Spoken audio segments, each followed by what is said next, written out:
J'ai vendu mes cheveux pour payer mes dettes. Quand j'y pense encore, c'est toute une émotion.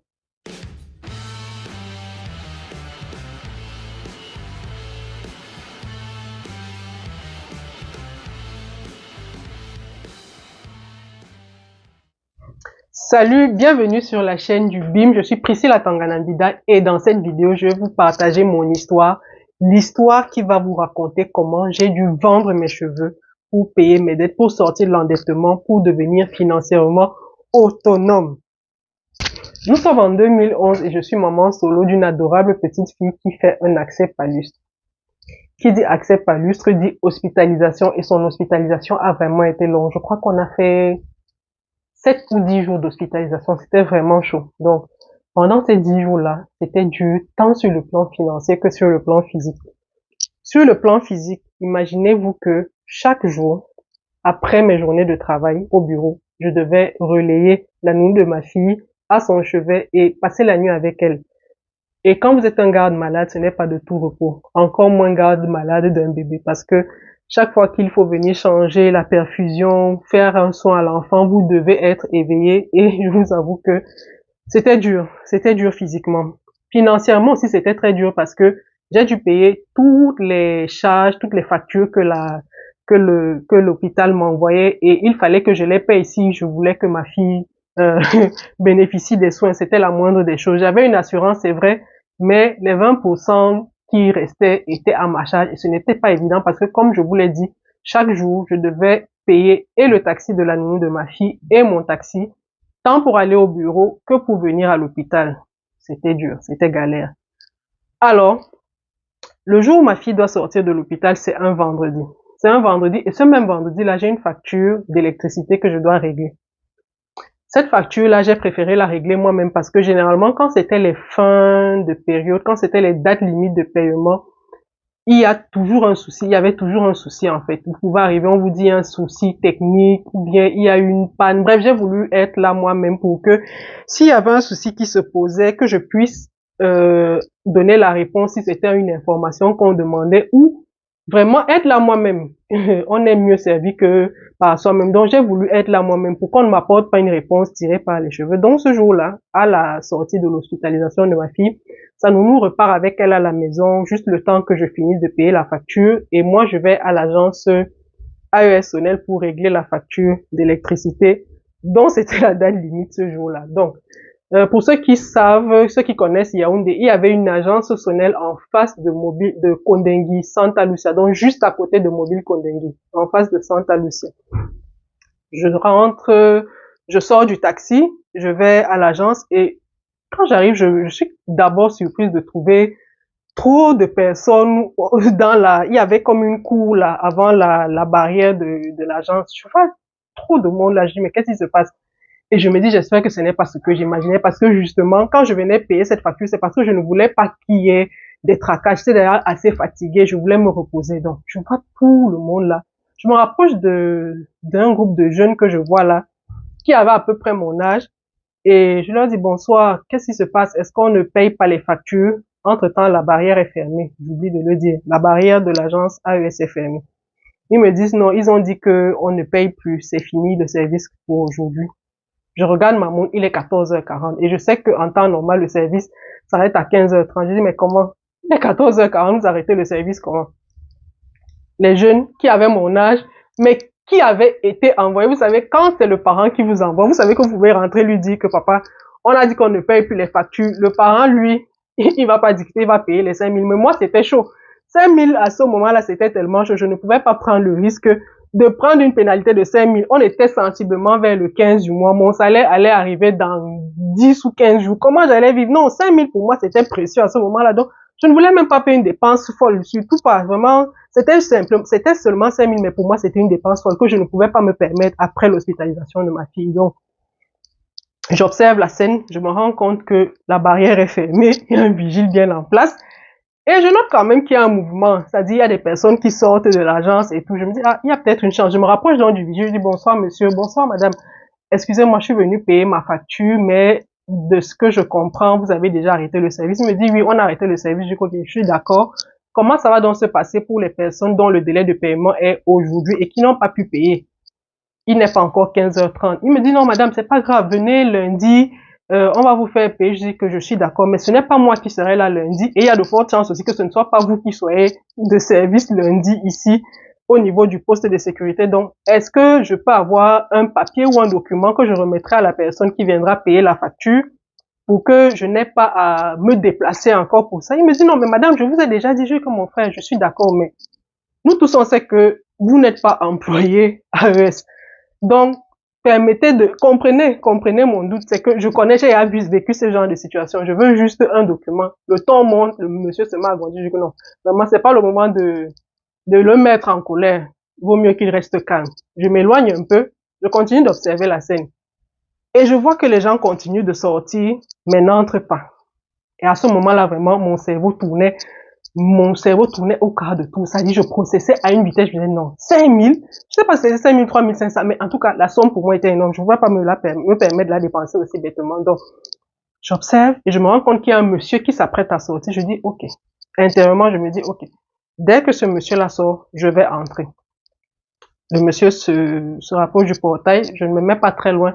Dès que le vigile ouvre le portail pour que le monsieur sorte, je rentre, je m'engouffre dans la brèche.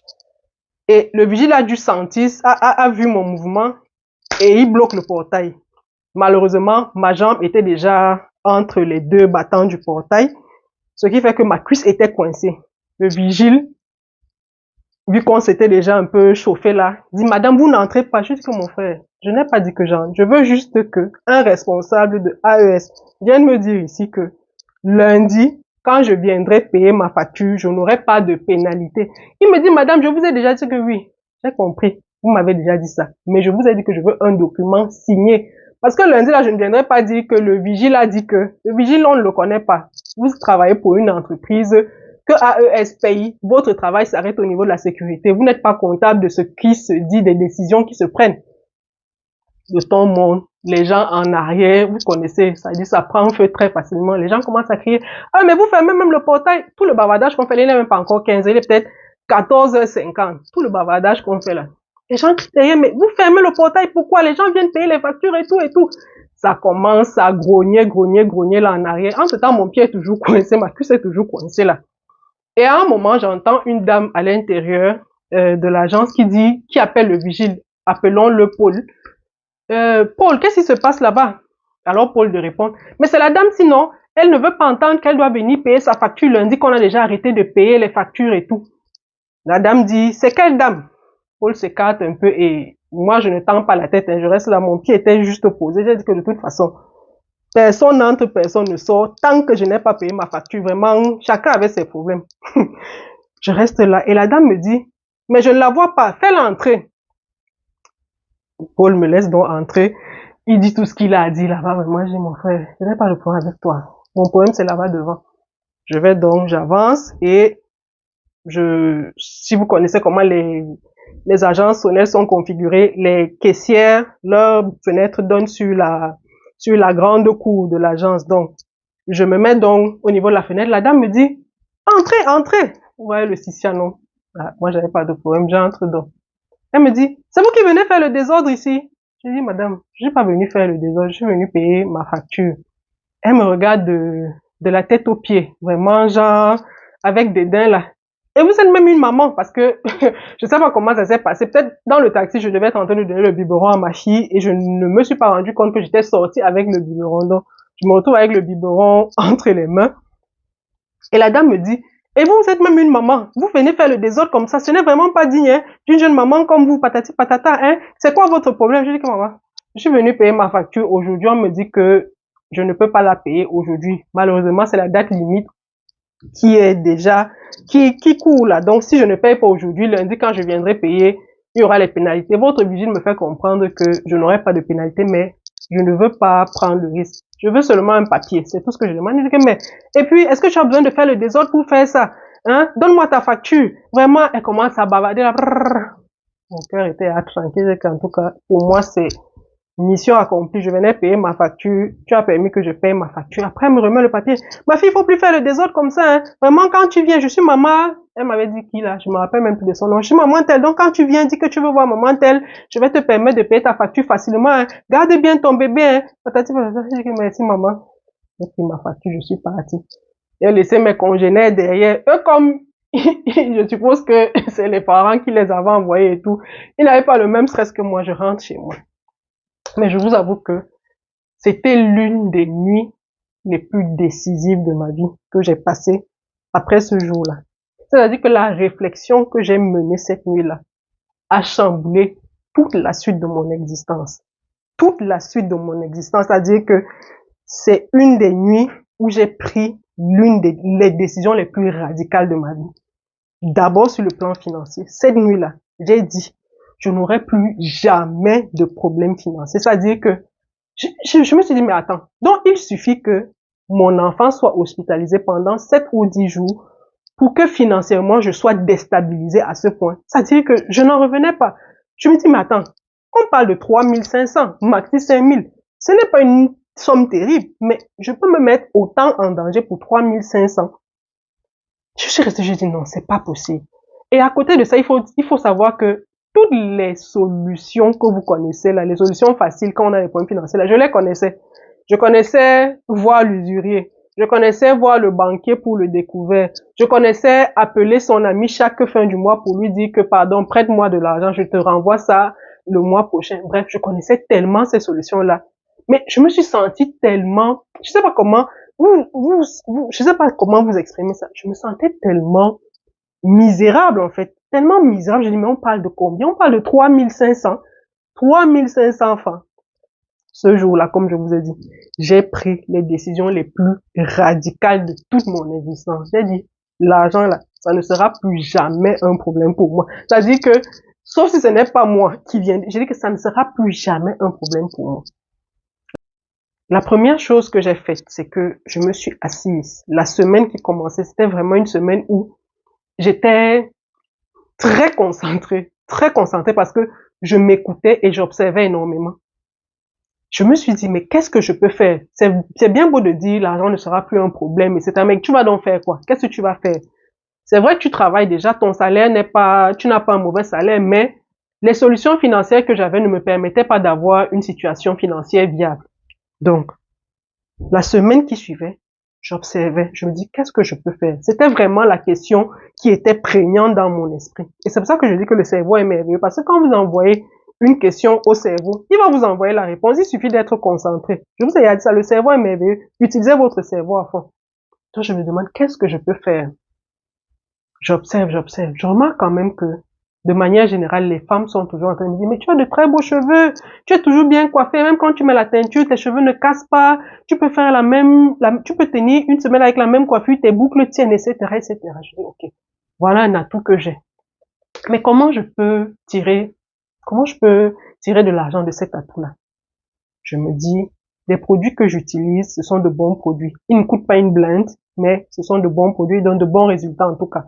Sur moi, jusqu'ici, ça donnait de bons résultats. Je me suis dit, et si je vendais mes produits de cheveux, ceux que j'utilisais, ceux que j'achetais? Et il faut savoir que j'ai grandi à Douala. Je me suis retrouvée à Yaoundé pour les études dans un premier temps et ensuite, j'ai été recrutée à Yaoundé. Donc, je connaissais vraiment Douala en termes de marché. Douala, c'était ma ville. Yaoundé, c'était vraiment juste pour le travail et les études, mais je me suis vraiment jamais sentie de Yaoundé parce que venant de Douala, ayant passé toute ma vie à Douala, je maîtrisais mieux les marchés de Douala. Je me suis dit, voilà. Généralement, c'est à Douala que j'achète mes produits, mais je les achète dans des parfumeries. Et si j'allais à la source, je pense donc au marché Mbopi. Ce week-end-là, j'avais une tontine que je bouffais. Dès que j'ai pris ma tontine le vendredi, parce qu'on cotisait chez la dame le vendredi, le samedi matin, 5 heures du matin, avec ma fille, j'ai pris le bus pour Douala. Je me suis rendue à Douala, je suis allée laisser ma fille chez ma mère et dès que je l'ai laissée, je suis allée au marché Mbopi. Je suis allée au marché Mbopi, j'ai sillonné le marché. Je suis allée, Dieu sait faire des choses, la vie sait faire des choses. Je tombe sur une femme qui vend des produits cosmétiques, des produits capillaires. Je lui dis, voilà, madame, je voudrais vendre des produits, des défrisants, surtout. J'ai de beaux cheveux, mais le défrisant que j'achète souvent, il est très rare. Je ne sais pas si vous l'avez. Elle me dit, ma fille, c'est quel défrisant? Je lui décris le défrisant, il me dit, tu as raison, c'est un défrisant rare. Petite précision que je voudrais donner ici, c'est que on est en 2011 et le Internet, c'est pas comme maintenant. Aujourd'hui, si vous cherchez un produit, vous tapez sur Google, vous l'avez facilement. Bref, les produits passent facilement entre Douala et Yaoundé de nos jours. Si un arrivage à Douala, ce n'est qu'une question de semaines ou de jours pour que ça arrive à Yaoundé. C'était pas la même chose en 2011. En 2011, il n'y avait déjà pas Internet. Donc, les recherches sur certaines choses étaient vraiment compliquées. Il fallait vous déplacer. Et aussi, quand quelque chose était nouveau à Douala, c'était une question, il fallait 3, 4 mois pour que la même chose se retrouve à Yaoundé. Donc, je prenais de l'avance en allant sur Douala. Donc, la dame me présente dans le défrisant. C'est un nouveau style de défrisant parce que mes cheveux, c'est vraiment du 4, c'est coarse hair, comme on dit. Et ce défrisant-là était merveilleux. Malheureusement, je suis passée au naturel. Heureusement, je suis passée au naturel. Et c'était un défrisant qui vraiment faisait le travail, faisait bien la job, comme on dit. Donc, la dame me présente le défrisant en question, elle me présente aussi les traitements et elle me dit voilà, je suis agréablement surprise parce que le prix de gros qu'elle me propose, c'est tout bénef. Je prends donc un carton et de défrisant et de traitement. Avec le reste d'argent, j'achète des bijoux, des accessoires pour femmes, des bijoux, j'achète des parfums. Je m'approvisionne en Bopi. Je dis là, je joue mon va-tout. Il faut vraiment que j'écoule cette marchandise-là. On est samedi soir aux alentours de 18h, je rentre à la maison, j'ai fini de faire mon marché en Bopi. Je rentre chez moi et je dis à ma mère, je vais pas traîner demain, je vais partir très tôt. Donc, voilà, je suis venue laisser l'enfant. S'il y a un souci, fais-moi savoir, mais vraiment, tel que je suis partie là, ne sois pas surprise que je sois tout le temps ici parce que je suis en train de démarrer un petit quelque chose là, je sais pas ce que ça va donner. Ma mère me dit, ok, il n'y a pas de souci, je garde l'enfant, ça ne me dérange pas. Je rentre sur Yaoundé, j'appelle ma coiffeuse pendant que je suis dans le bus, je lui dis, je suis en train d'arriver, je veux que tu me fasses un brushing impeccable pour lundi. Elle me dit, il y a quoi au bureau demain? Je dis, il n'y a rien. Je veux juste que tu me fasses un brushing pour demain. J'arrive au bureau, j'arrive chez la coiffeuse, elle fait le travail, excellent brushing comme d'habitude, elle me met une merveilleuse coloration. Et le lundi, les choses se sont passées exactement comme je pensais. Chaque personne qui voit mes cheveux, ah, mais tu as de beaux cheveux, mais tu es toujours là, tu as de beaux cheveux, on te fait les compliments, mais dis-nous aussi qu'est-ce que tu mets et tout. Bon, moi, c'était juste la question que j'attendais. Dès que quelqu'un me disait que tu utilises quoi, et je lançais la machine. Je dis, ah, je vends des défrisants et tout, c'est de nouveaux défrisants, je sais pas si tu vas aimer, mais moi, en tout cas, je commençais à leur parler de mes cheveux. Je leur dis, j'ai des cheveux difficiles à défriser, mais ce défrisant-là me donne satisfaction jusqu'à aujourd'hui et voilà, je peux même me permettre une teinture grâce au traitement que je fais. Donc, voilà, je leur présentais et tout. Et, vous savez, les femmes, quand elles voient ce que vous avez et qu'elles en rêvent, vous leur vendez la marchandise, elles vont prendre. Donc, j'ai commencé avec mes collègues au bureau. Elles ont énormément apprécié, elles ont adhéré et elles ont commencé à être comme mes commerciales, on va dire. C'est-à-dire, si j'ai vendu à une collègue, si j'en ai parlé à une collègue, elle va aller parler à une autre qui va dire, mais attends, elle m'a dit qu'elle a de produits. Donc, certaines me faisaient même comme des histoires, des chicanes. Elle me disaient, mais tu vois des produits, je ne viens pas me présenter. Ça veut dire quoi, etc. Viens à mon bureau me présenter ça. Moi, je n'avais pas de problème. Je me déplaçais. Et je vous avoue que le miracle a opéré. L'affaire a tellement bien marché que je n'en revenais pas. Le samedi, c'était dans les tontines que j'allais. C'est-à-dire, toutes les personnes que je connaissais, je leur demandais, qu'est-ce que, tu as une tontine où tu vas le samedi? On me dit, oui, dit que je veux voir les femmes de ta tontine. Si ce n'est pas les défrisants que je vais leur proposer, je vais leur proposer des accessoires de femmes. Et comme je vous disais, c'était pas comme maintenant où facilement on peut voir ce qu'il y a à Douala, à Yaoundé, non. C'est-à-dire, ça prenait vraiment du temps et je prenais le soin de chercher des choses rares qu'une femme ne va pas trouver sur une autre. Chaque fois que j'avais une pièce, c'était une pièce unique. Je ne prenais pas 4 pièces pour dire non, non, non. C'est-à-dire que si une femme a pris une pièce, l'autre ne va pas me demander que je vais dire non, maman, si tu passes ta commande, tu la passes. Je ne peux pas te vendre la même chose qu'elle parce que je ne prends pas 2 pièces, je prends des pièces uniques. Donc, c'est comme ça que mon affaire a commencé à tourner, à marcher, à marcher, à marcher. Je n'en revenais pas. Je n'en revenais pas. À mes pauses, ce qui se passait, c'est que je préparais mes commandes.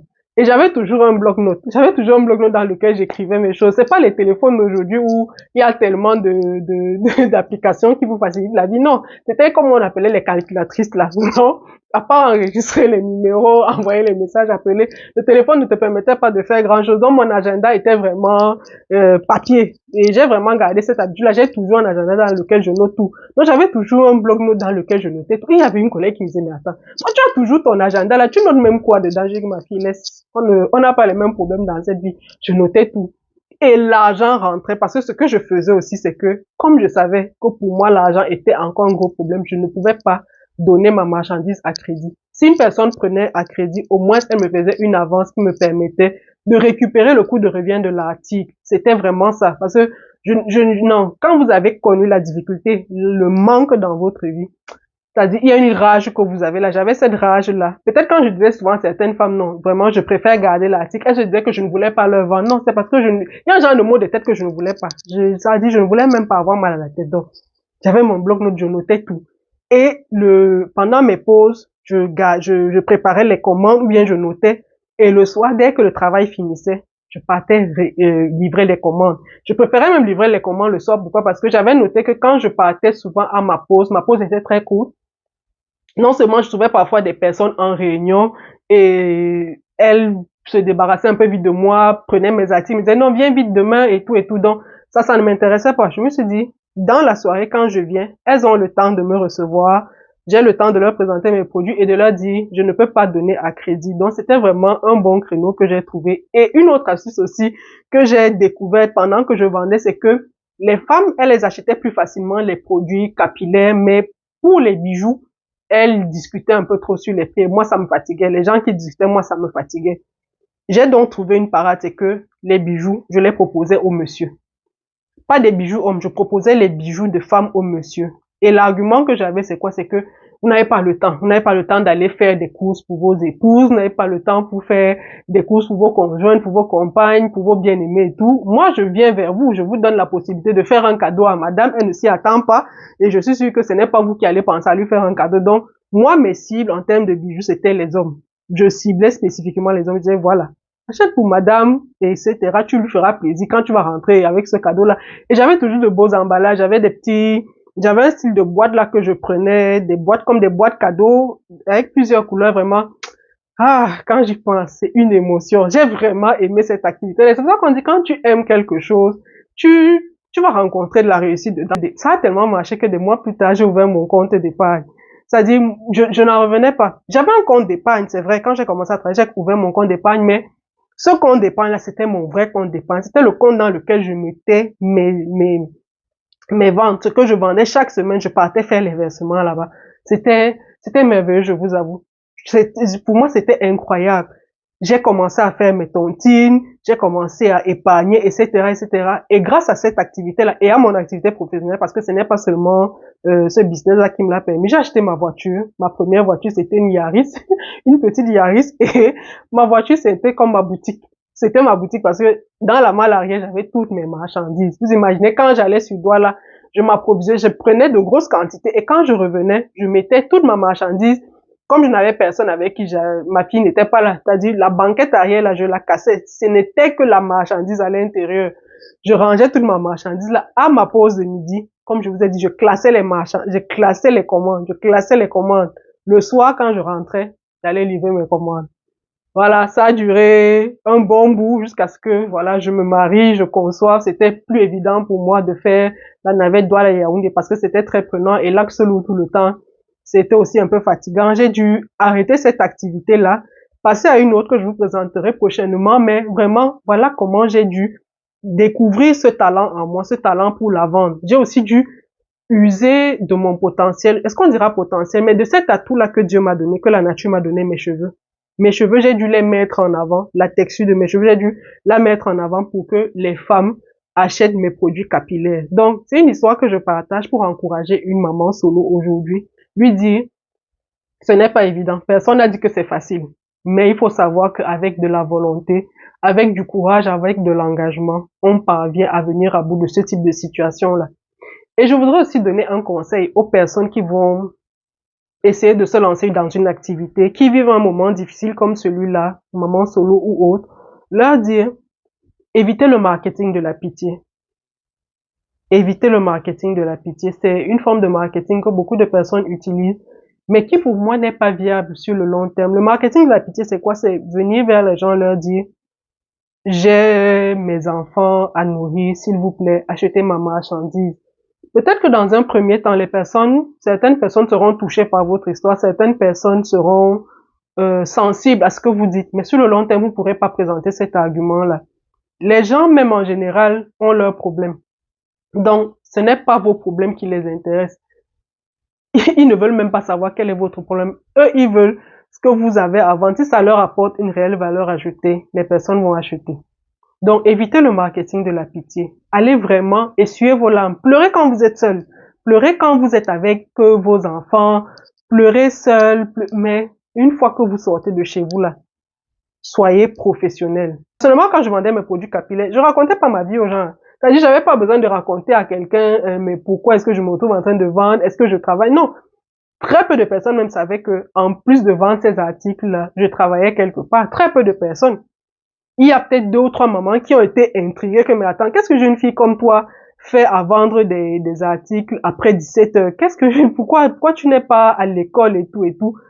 C'est à force de cogner, parce que moi je ne m'ouvre pas facilement. À force de cogner que je leur dis non. Je travaille, hein. Je travaille, n'allez pas croire. Je travaille de 7h30 à 15h30, 16h30. Parfois, je suis au bureau, mais j'aime bien vendre. Et elles m'ont dit, mais c'est seulement pour l'amour du commerce que tu fais ça. J'ai donc dû leur raconter que non, vraiment, j'ai vécu un moment assez difficile avec ma fille après son hospitalisation.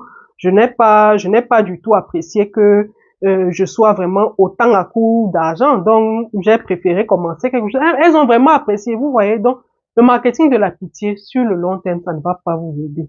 Allez vraiment sur une solution de long terme. Mettez vos produits en avant, mettez la valeur de vos produits en avant. C'est ça qui va ramener des clients vers vous. Ne racontez pas votre vie. Les gens aiment les personnes fortes. Les personnes faibles en général, on va soit vouloir abuser, soit vouloir vous écraser, soit tirer profit de votre moment de faiblesse, etc. Vraiment, allez vraiment sur la base de la valeur ajoutée que votre produit propose. C'est vraiment ça que vous devez présenter aux gens. Évitez le marketing de la pitié. Ayez de la douleur pour vous-même. Mais dites-vous que personne ne peut avoir plus pitié de vous que vous-même. C'est comme ça que la vie est faite. Les loups sont là dehors. Ils cherchent les proies à dévorer. Donc, vendez vos produits, mais ne venez pas nous raconter quelles sont les difficultés. N'allez pas raconter les difficultés que vous avez. Non, vraiment. Vendez simplement vos produits. Si c'est nécessaire, si dans un moment, vous avez à nouer une certaine relation avec un client, une cliente qui vous pose des questions. Ça, c'est vraiment avec le temps. La relation est déjà là. Vous avez déjà une certaine familiarité, une certaine proximité. Oui, vous pouvez lui raconter, mais ça ne doit pas être le premier argument que vous mettez en avant quand vous allez voir un client que, voilà, vraiment, c'est chaud, hein. Si tu n'achètes pas ça, mes enfants ne mangent pas aujourd'hui, non. On n'a pas besoin de savoir ça. Donc, voilà, l'histoire de ma vie, story time que j'ai voulu partager avec vous. Comment j'ai vendu mes cheveux pour sortir de l'endettement, pour devenir financièrement autonome, parce qu'il faut dire qu'après cette activité-là, vraiment, ça s'est enchaîné. Je n'ai plus jamais été seulement concentré. Je n'ai plus jamais lâché le business. J'ai toujours eu une activité que je faisais. Même quand j'ai accouché mon fils, après que je me sois mariée, étant sur place, j'ai toujours cherché des activités, j'ai toujours mené des activités et jusqu'aujourd'hui, j'en mène toujours. Donc, je ne sais plus rester et me contenter de mon activité salariée. C'est juste difficile pour moi, c'est même impossible. J'aime toujours savoir que j'ai ma principale source de revenus et j'en ai une autre qui est secondaire, dont je suis le pilote principal. Donc, si c'est une vidéo qui vous a intéressé, n'hésitez pas à la partager à une amie, à une soeur qui pourrait être dans la même situation. Partagez aussi tout simplement parce que c'est un message qui fait toujours plaisir à entendre, qui réconforte. Je vous dis à bientôt pour une autre vidéo. Prenez soin de vous. Bye bye.